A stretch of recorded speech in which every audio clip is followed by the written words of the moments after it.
Okay, good morning, everyone. Thank you so much, Jim, for the introduction. My name is Amir Asgharzadeh Shishavan. I'll be talking about the performance modeling and analysis of train following single axis tracking systems. Hope this works. Okay.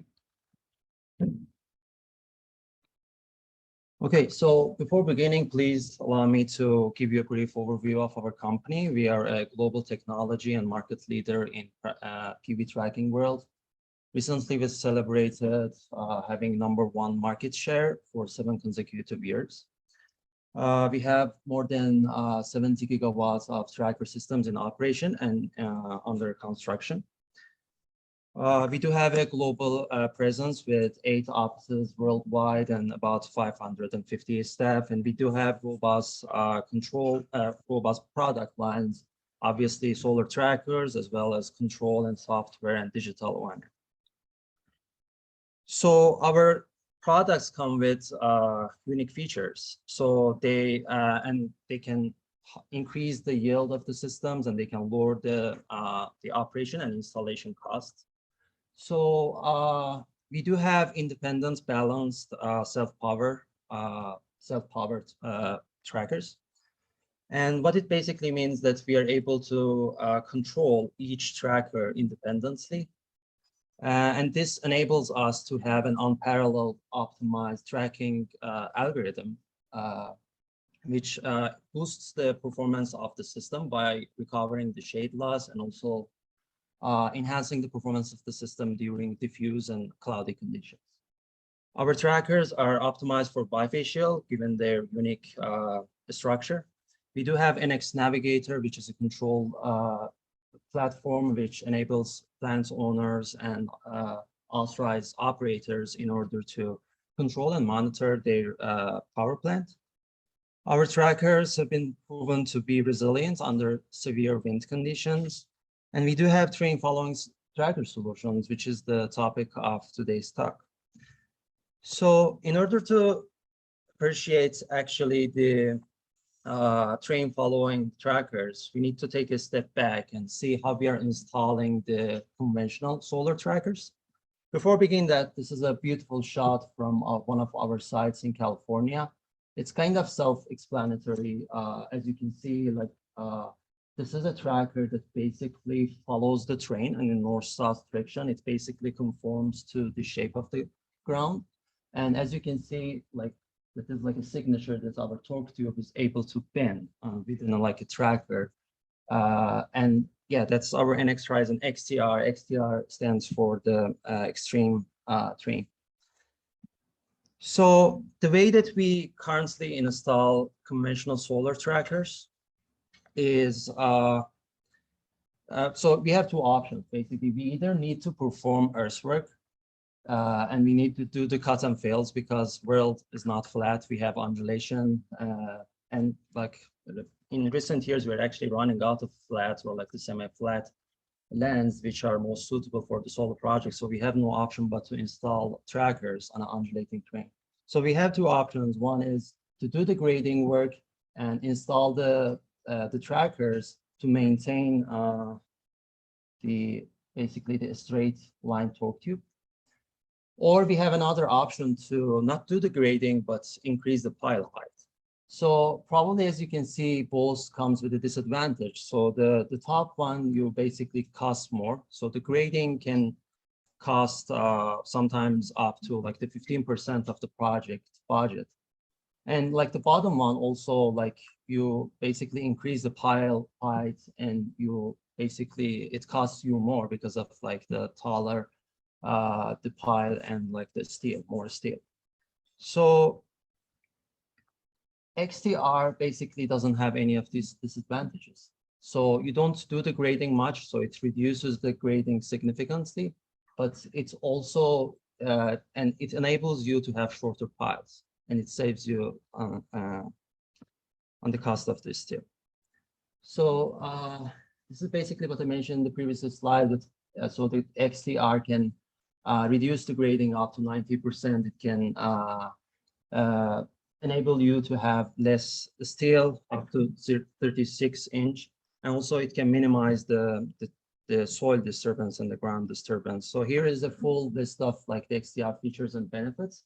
So we can categorize it in 3 sections.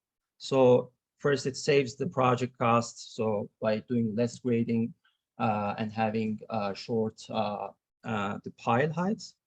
And also you have like less need for potential revegetation and the reseeding if needed. It reduces the project risks, so it simplifies the permitting process by reducing the scope of like the environmental reviews. It mitigates the grading related delays, and also it avoids the remediation related to the erosion.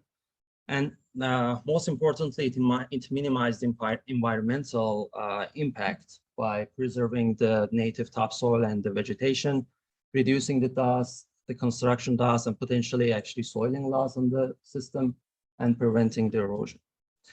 So we did a case study here for this site, which is 250 megawatt.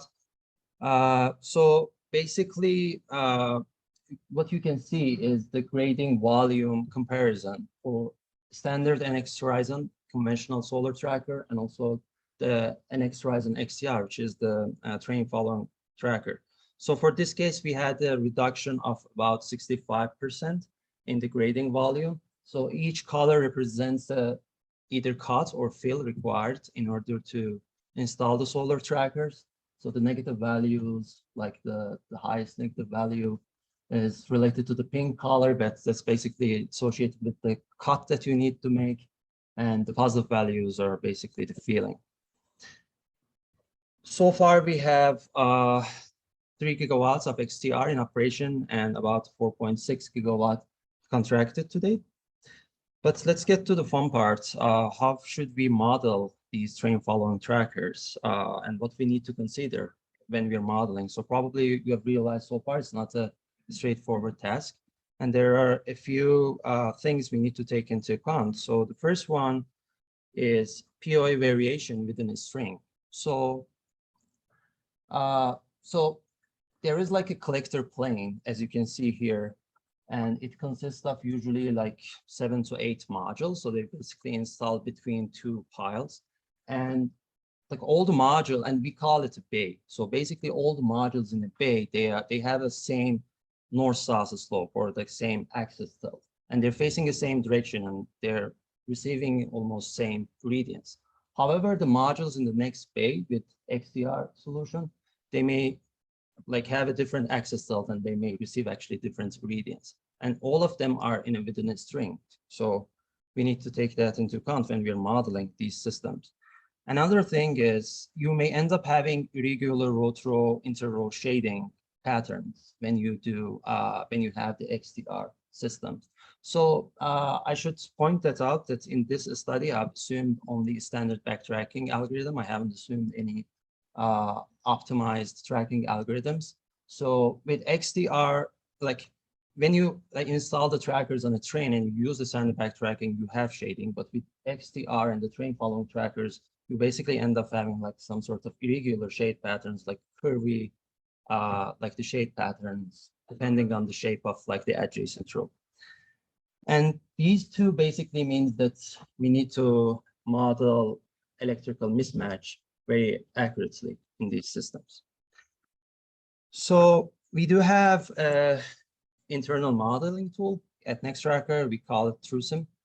So it's mainly used to assess the performance of our systems, and mainly in order to estimate the performance of like basically the gain related to the tracking optimization algorithms.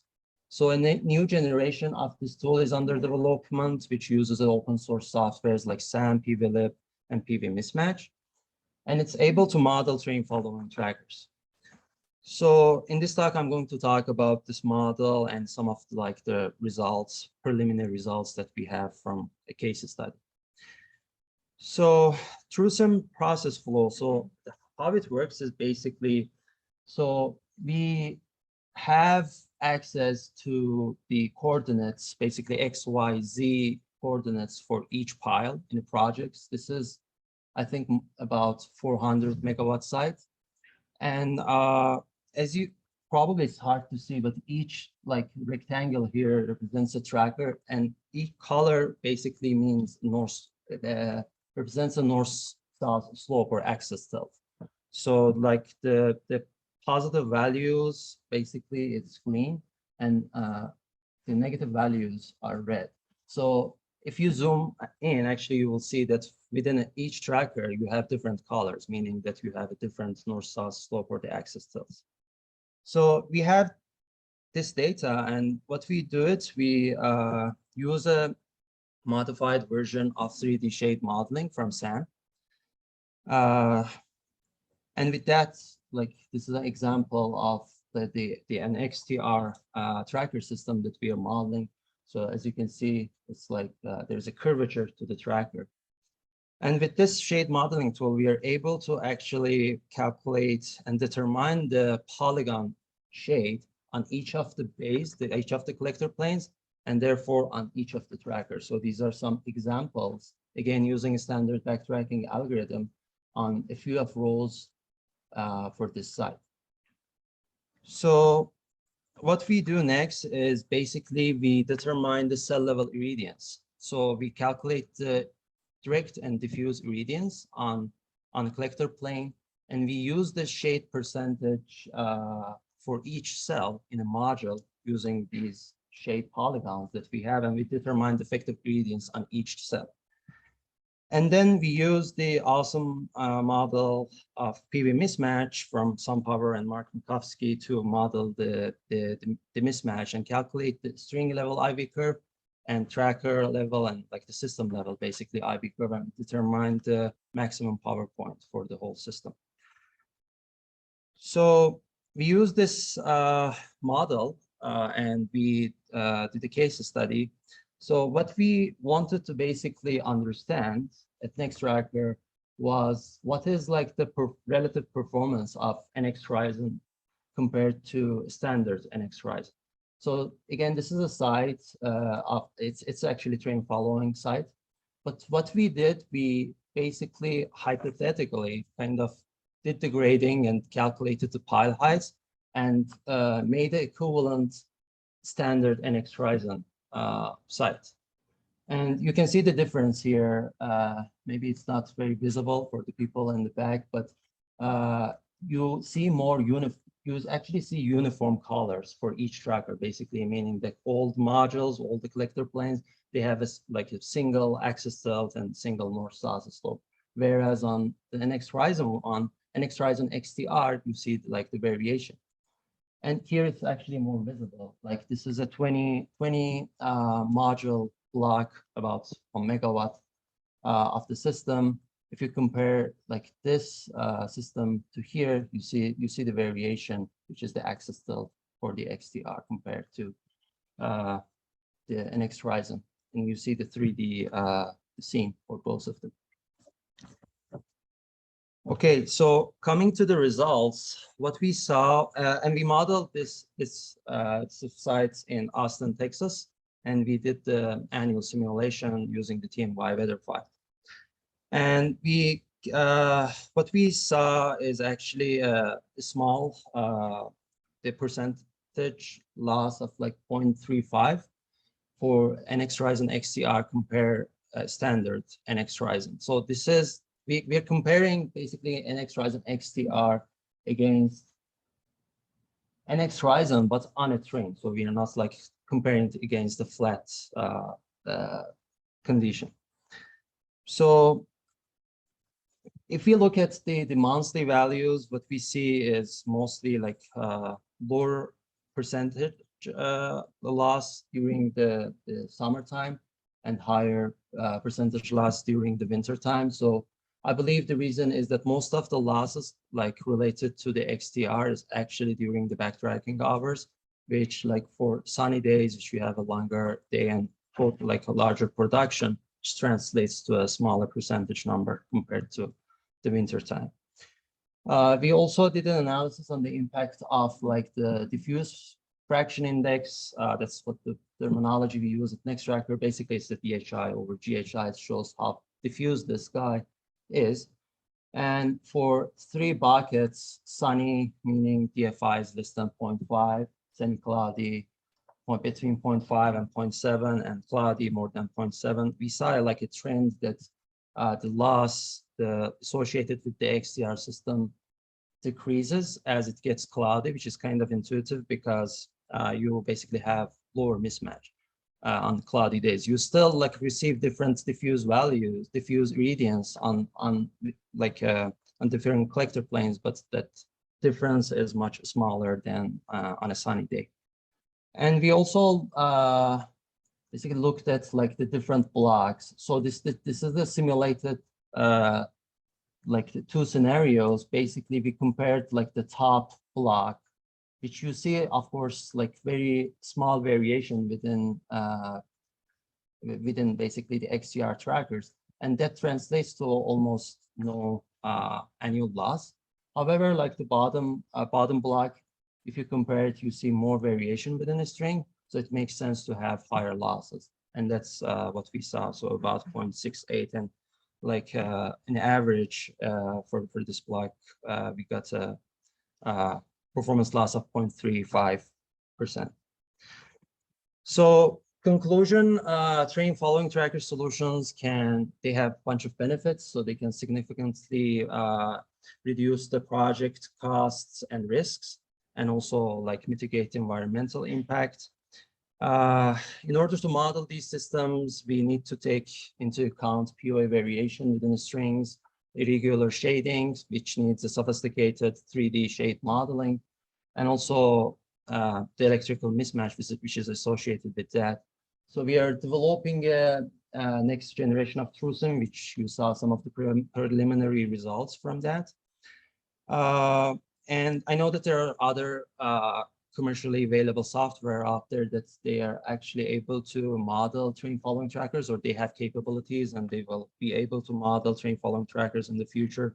So we are actually seeking to collaborate and like do validation, the test studies, and in order to improve the accuracy and the efficiency of these systems.